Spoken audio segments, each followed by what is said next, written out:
Welcome to the Cultural Hangover. This is a show where we're basically detoxing propaganda.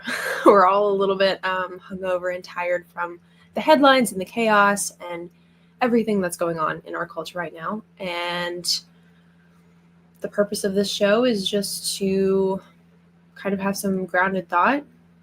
Each show we're going to take 3 shots of reality, some concentrated doses of grounded thought and reality. So grab your mug or your glass or both and let's get into it.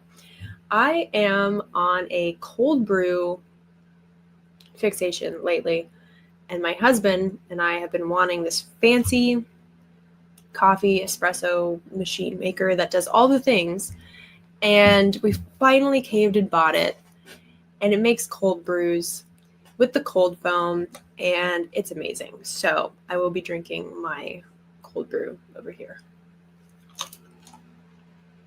Okay.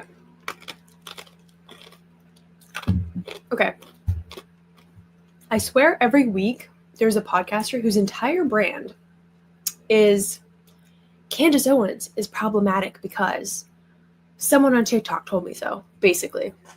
And if you notice, none of these people ever actually watch her show, and they admit to this. I don't watch Candace's show, but she's a horrible person, and here's a random out-of-context clip to prove it. And the formula is always the same. It's this random 5-second clip or whatever that's usually detached from any kind of context. Add the dramatic music, add a title and a thumbnail like Candace Owens exposed or Candace Owens is crazy, all these things. And basically ignore the rest of her show where she's explaining what she means by that scandalous thing she said. And I think it's lazy, it's dishonest, and commentary without context is just emotional improv. And when you watch her full segments, you might not agree with every point. However, they're coherent, they're researched and rooted in arguments instead of just the vibes. But unfortunately, it's more trendy right now to farm fake outrage than to do the actual work that she and her team are doing. And it's embarrassing for people who call themselves commentators. And most of these people are only getting the engagement they are because Candace is trending. And they're using her name to boost their videos. And it's so ironic because these people love to talk about how Candace is just investigating the Charlie Kirk assassination for clicks, and she didn't care about him, and she just wants the engagement and the money. Every podcaster wants engagement, okay? That's the goal. They want to get their message across. But if your whole personality is, I watch Candace Owens clips and react to things I didn't really watch the full context of, congratulations, you're not a commentator, you're a cultural ambulance chaser. And the hypocritical part of this is that these commentators are doing exactly what they accuse Candace Owens of doing, which is engagement farming. They're using Candace's name for the engagement, for the views, for the likes. If they put her name at the forefront of what they're talking about, and her name is most of their content, they wouldn't have content if they couldn't talk about Candace. They wouldn't have as many views if they didn't talk about her so much and put her face all over their thumbnails. If you hate her so much and you hate that she platforms people you don't like, you're doing the same thing by talking about her. So pick a lane, people. Which one is it? Anyway, let's move on to something a little bit more dystopian. Scientists have now figured out how to make butter out of thin air. More specifically, carbon. No cows, no cream, no actual food. Just this industrial wizardry. And the media, of course, is celebrating this like we've solved world hunger or something. Anyways, watch this.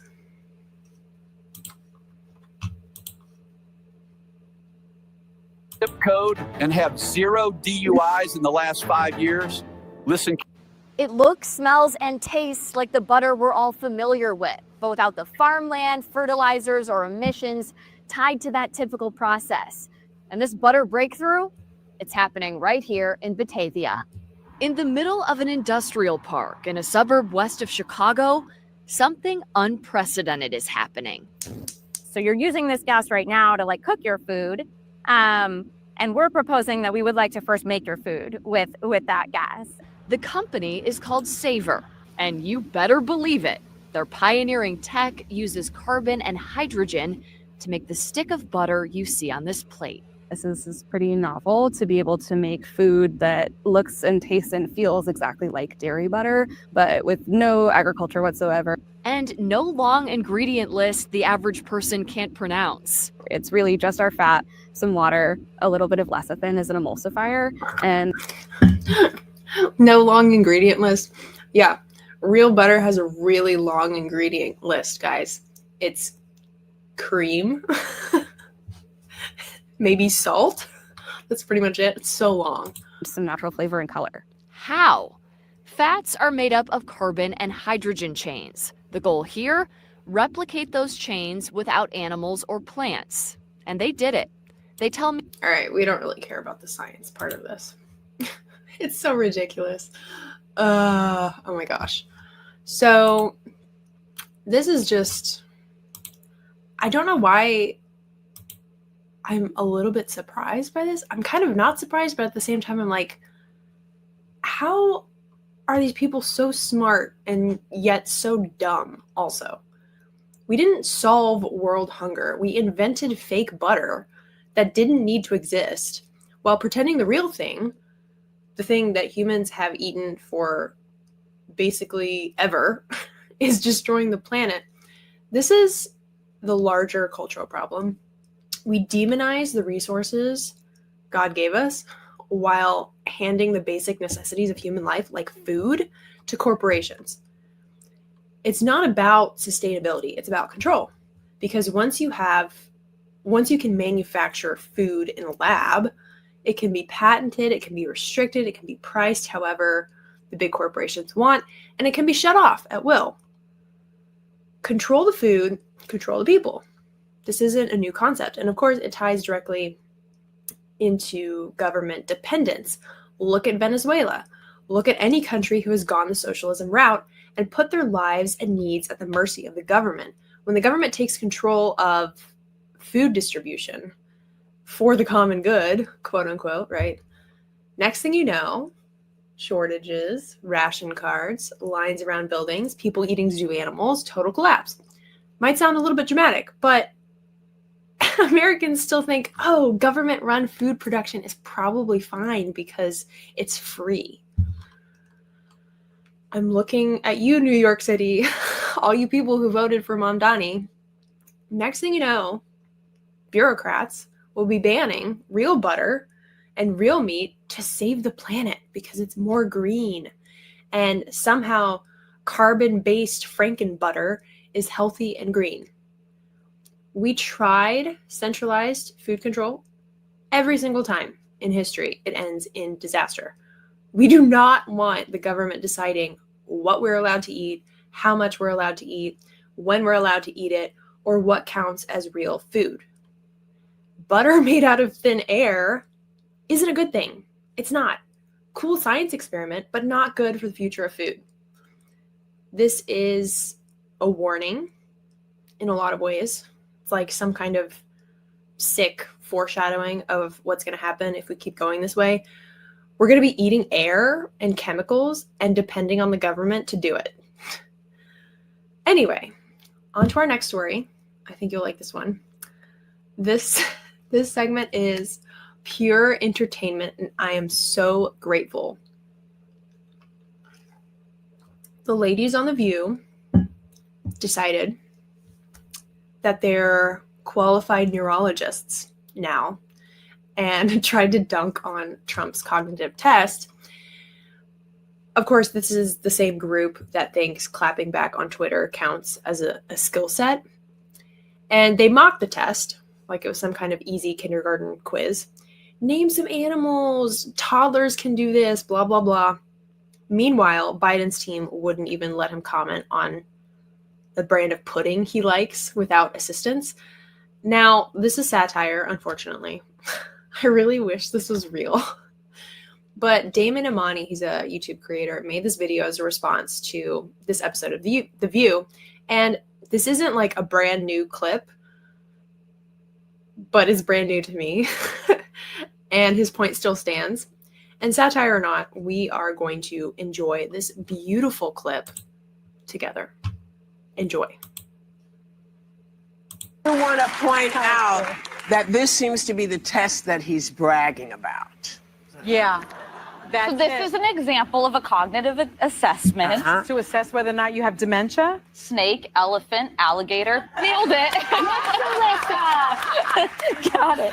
By the way, they say that toddlers have passed this with a perfect score. This person who can tell you the difference between a camel and an elephant has the nuclear codes. Well, as ridiculous as that test looks, if you're mocking Trump for taking it, you're also mocking commercial pilots, surgeons, air traffic controllers, nuclear power plant operators, federal judges, and military generals.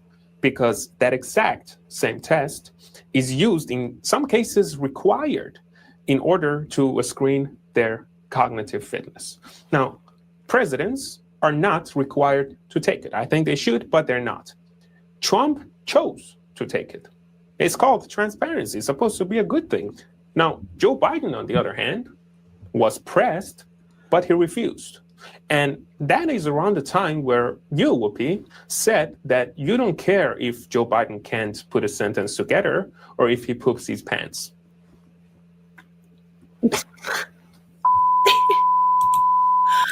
I love it so much. It's so great. I really wish that was real. I think Whoopi needs some ice for that burn. Their faces was just priceless. I love this edit. I wish it wasn't an edit, but I love it anyway. Even though this is satire. The View really did make fun of the aptitude test that Trump took. That part is real. So the ladies on The View making fun of that are looking pretty dumb right about now. And honestly, it might as well be real because it's on the internet, just like the real episode. Lots of people have seen it. So anyways, those are your 3 shots of reality for today. If your brain hurts a little, congratulations. We're sobering up together. Make sure you subscribe so you don't miss new episodes, because at the rate the world is falling apart, there will always be more cultural chaos to unpack over coffee or a whiskey. This is the Cultural Hangover, detoxing one ridiculous headline at a time. Stay awake, stay curious, and I will see you next time.